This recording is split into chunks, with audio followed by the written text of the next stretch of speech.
Howdy folks, got the shed done, well, just about. I just got to get the rubber up on the roof, and then that'll be that. But what I want to do today, I want to work on this, my daughter's go-kart.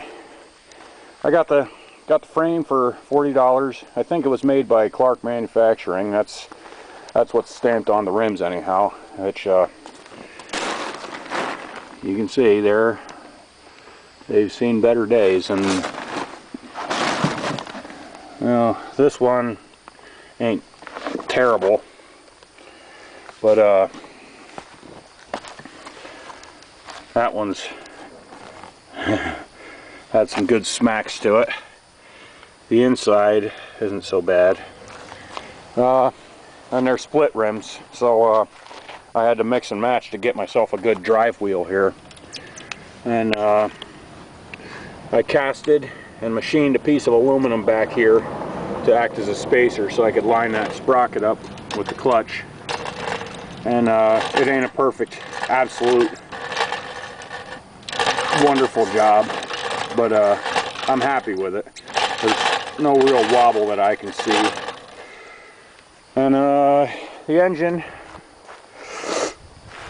is off an old sickle bar mower, which the mower was trashed, and the guy brought it in. He just wanted me to turn it into a sort of a, I forget the term for it, but something that somebody can sit on, and you know, he'll tow them around with the tractor at fairs or whatever, what have you. But I went over the engine, cleaned out the carb, cleaned the points, and it surprised me, it actually ran. I'll set you down here, and yeah, you should have a pretty good view. I do got a problem with it though. At a high RPM it sort of stumbles and farts along. Oh, and that's going to be another problem too. Alright, well, since my recoil rope, or starter rope, decided to snap on me, well, I guess we'll do a little video on changing these things out. I'm not going to actually get a new rope right now, but I will later. But this will serve to illustrate how to do this, or at least how I do it. Alright, let me let that unwind so I can... first you got to get your old stuff out of there, and hopefully you can. Oh, there it is. That was in there a while. This engine probably sat for, God, 10, 20 years in a barn. I don't know how the sickle bar was so rusted up and seized, but it sure was. Anyhow, you want to take and wind this thing up good. Well, first thing we're going to do, like this thing, you see the end is all frayed up there. Just get a blowtorch. Get it real quick with it. And careful. And there you go. Now you got a decent end to work with. Not the best, but it'll work.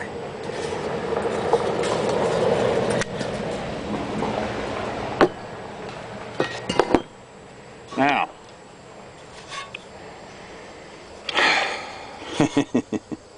wouldn't it figure? Wind this up counterclockwise. Well, when you're looking at this, you go counterclockwise. And this can be kind of a tricky part.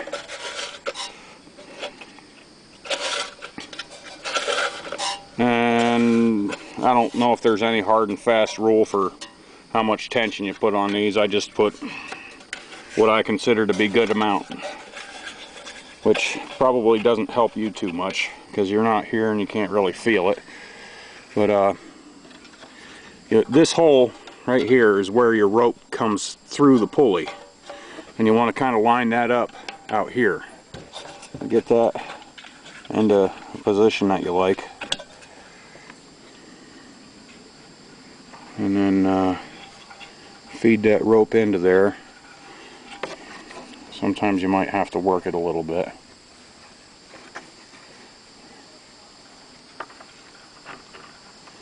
There, now you can see the rope sticking down through there. And now you got to sort of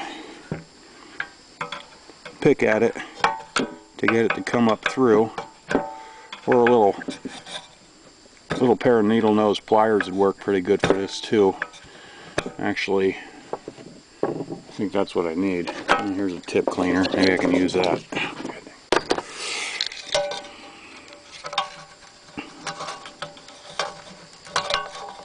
Ooh, almost got her. There we go.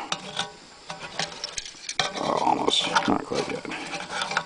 Now I got her. Okay. Now we got the rope threaded through there.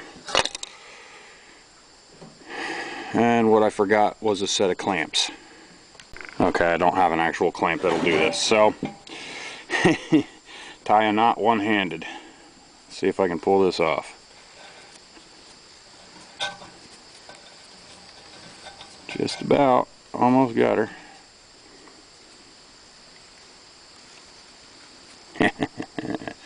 Oh, not quite. Not quite.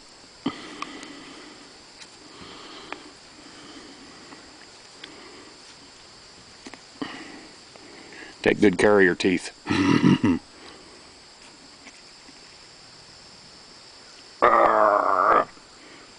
Alright, and there's a knot in the end of it.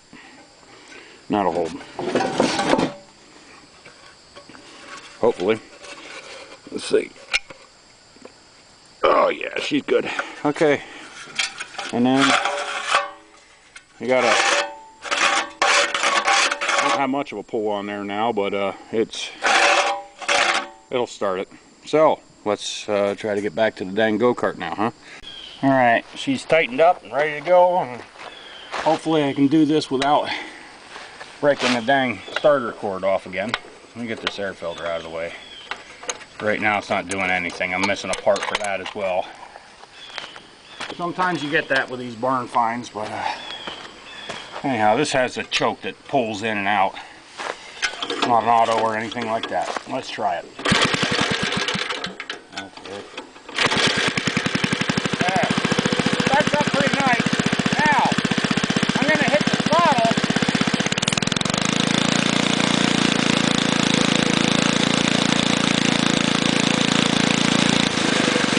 And that's about all my little 6-year-old is going to need, really.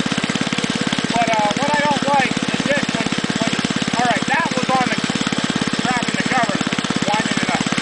Now I'm going to wind it up with the throttle.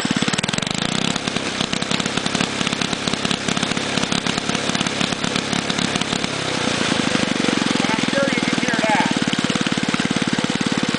It starts stuttering and missing real bad when you open it up, grabbing the throttle. And I really don't need it to wind up that high, but I want it to work as good as it can, you know. If you wind it up with the governor here, it winds up okay. And winding it up like that is probably overspeeding it anyhow. But I don't like the sound. So we'll see if we can do something about it. Got my muffler off. And you'll see this lock ring. Just knock it loose with a screwdriver or punch or something, or the right tool if you actually got it. And stuck a little pair of vice grips on there, and I was surprised how easily it came loose. And then right inside there, I know you can't see it, I can barely see it, is the valve stem. And what Zippo said to do is just kind of squirt some tranny fluid in there. And what I got is a 50-50 mix of tranny fluid and heating oil that I use for cutting on the lathe. Not the best stuff, but something's better than nothing. Squirt a little bit on there, roll the engine over a few times, squirt it over, squirt some more on, roll it over again, squirt some more, you know, do it 4 or 5 times, he said, and that should loosen that valve up. I mean, I was looking at carb or spark or something. Apparently, no, that valve just likes to stick if they set for a long time, and this thing did a lot of setting. So we'll try it out. Alright, well, didn't quite do the trick this time. I can see what he's talking about though.